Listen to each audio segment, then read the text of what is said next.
Welcome back. We're having a look at the dedication of beneficial activity prayer by Nagarjuna, as it's translated into Tibetan a long, long time ago. And we saw that we're working in the shloka form, 4 lines, the 4-line prayer. And then it can be broken down into 2 parts, part A and part B. And then part A was something like, by this beneficial activity, may I obtain omniscience. And having vanquished the harmful enemies of greed, hatred, and delusion. So that's kind of focused on the individual person, right? That person becomes in the future enlightened, and that going along with that concept is the idea that they've transcended these afflictions: greed, hatred, delusion, vanity, jealousy, etc. Okay, and then it's like, having done that, having accomplished that, there's more to say in the prayer here. And so then we have the second part of the prayer. So this is very similar to what we saw in the Refuge and Heart of Awakening prayer, with the 2 parts A and B.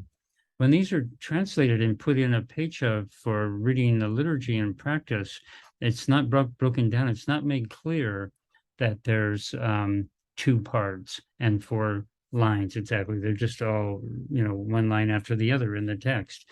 So this is one of the virtues of studying Tibetan, and you pick up on clues, like we saw the last syllable of line 2 having that ne ablative, like having vanquished, having done X, now I'm going to go on and do Y.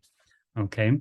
So, and then another thing I want to point out before we get into talking about our line 4 here, another thing that's important is that in the translation, because in English, we put the verb in the middle, in Tibetan, the verb comes at the end. So the translation we see here doesn't exactly match the Tibetan. The 3rd line of English doesn't match the 3rd line of Tibetan. And this is very, very common if you look at translations. So we have to, just like people studying Latin and Greek and German, if you're coming from an English background, we're used to having the verb in the middle in English, and those other languages like Tibetan, sometimes we have to be patient and wait for the verb, which will come at the end. So that's what we're going to see here in line 4. So let's take a look at line 4 then of our dedication prayer. Spelling the line: Sarata Sagigu Si Da Si, Pa Agigu I Pe, Ma Utsa Narotso, La Sa Le, Aoga Ratadra Narodro, Wa Sa Gataga Ratadra Narodro, La Dro, Wa Ra War, Sha Narosho Ga Shok. Now we read it. Sipe Sole Drowa Drol War Show. Drol War Show. Sipe Sole Drowa Drol War Show. That's the way the semantics unfolds, the meaning unfolds. So let's look now at our parsing table, and we see our first box has sipe. Okay, so that is the word sipa, which happens to be a noun, followed by the agigui particle. It's going to connect it to something following, and then it becomes in pronunciation sipe, no longer sipa, but sipe, no longer sipa, but sipe. Okay, so that could be translated as of becoming or of existence. And so let's see what it connects to by looking at box 2. Ma'o tsano tso la sa le, sole. So sipe was noun particle combination, noun with the genitive. Now we have sole, another noun particle combination. So being the noun, and lay here is another ablative particle. So a lot of ablative particles in this prayer. Okay, so so means lake, literally, but it's very often short for ga so or gam so, different dialects pronouncing that in different ways. Ga means vast. So a vast lake is an ocean. The Tibetans were used to seeing some immense lakes, but they didn't see many oceans as they wandered around with their yaks, prior to the 20th century, say. But oceans were mythological. And then when teachings started coming from India, the Indians know all about the ocean, and so there's a lot of references in Buddhism to the ocean. Okay, So, and then lay is an ablative here following a noun.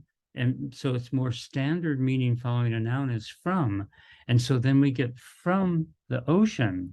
And then we see that that connects into the concept of existence. So from the existence ocean, that would be a valid translation, actually.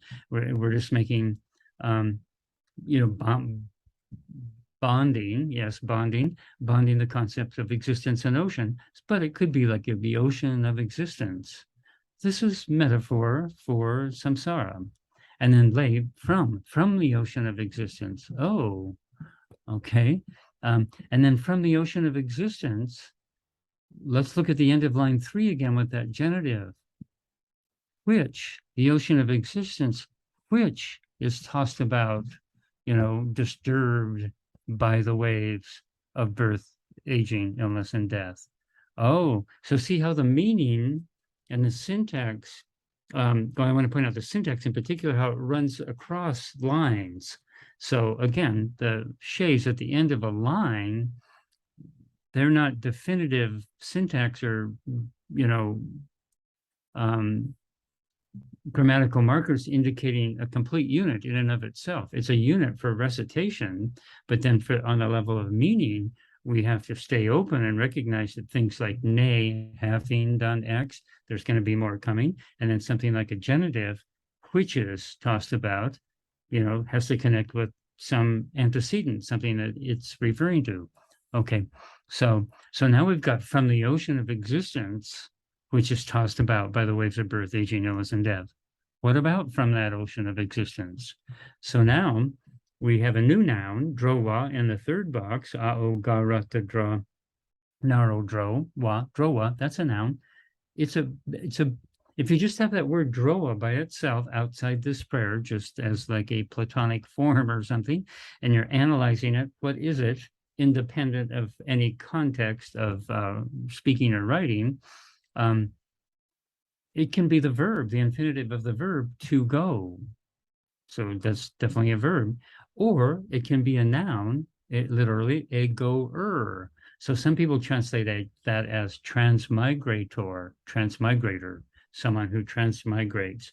Because if we just said goer in English, it would sound not right? It wouldn't sound, it sounds funny.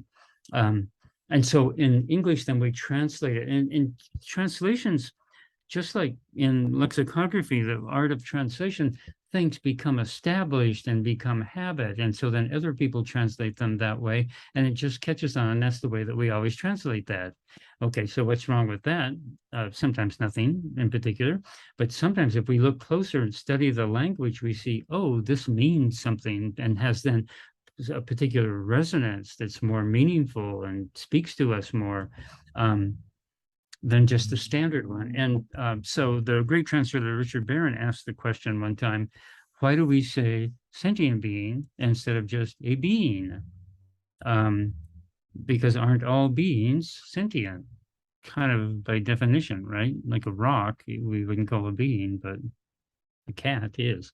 Okay, anyway, but Drowa, we'll just go with sentient being for now. I just want to point that out along the way.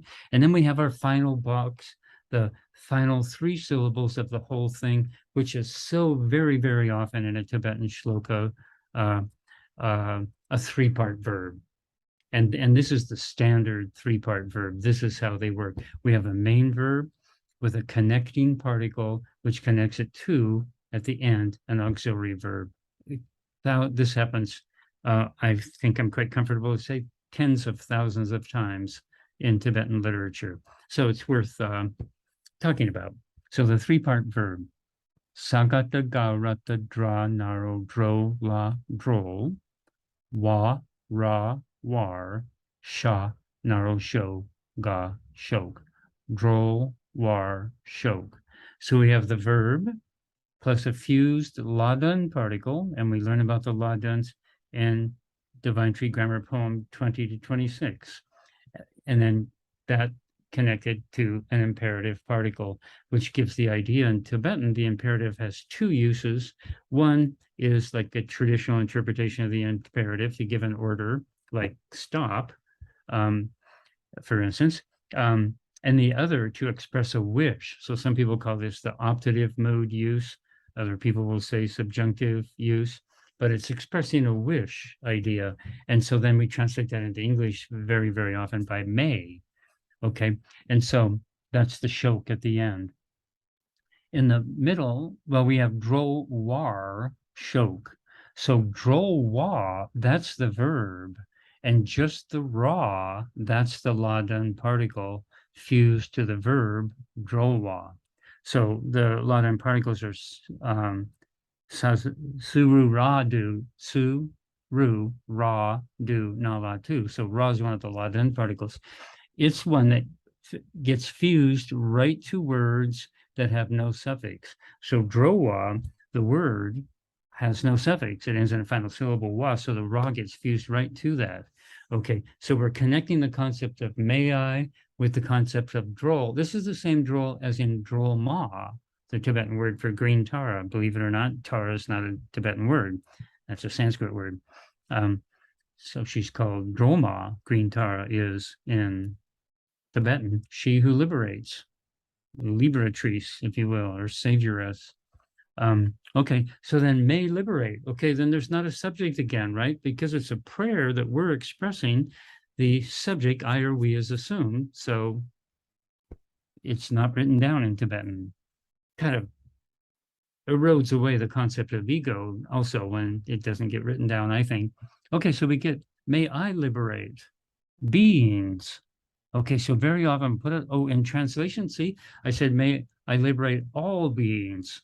There is no all in the Tibetan, but I thought that's what it means on a level of meaning. Of course, we know from the teachings that we're not just going to liberate beings that we like, but we're going to liberate all beings. So may I liberate all beings, and then going backwards into the second box, lay from the ocean, continuing backwards of existence. So the ocean of existence, that's samsara.